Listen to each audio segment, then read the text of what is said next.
బంగ్లాదేశ్లో తీవ్రవాద గ్రూపులు పుంజుకున్నప్పుడల్లా ఆటోమేటిక్గా భారతదేశ వ్యతిరేక భావాలు పెరిగిపోయాయని గుర్తు చేశారు. 1971 లిబరేషన్ వార్ సమయంలో బంగ్లాదేశ్ జనాభాలో హిందువులు దాదాపు 22% ఉన్నారని గుర్తు చేశారు.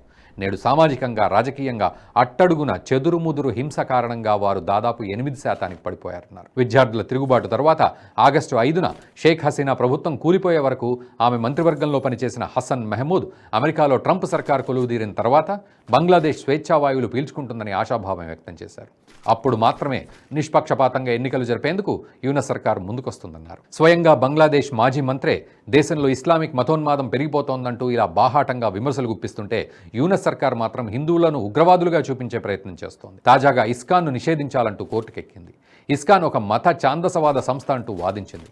బంగ్లాదేశ్లో ఇస్కాన్ సంస్థను నిషేధించాలంటూ కోర్టులో ఇటీవల పిటిషన్ దాఖలైంది. దీనిపై బుధవారం కోర్టు విచారణ చేపట్టింది. గత కొన్ని రోజులుగా దేశంలో ఇస్కాన్ వల్ల అల్లర్లు జరుగుతున్న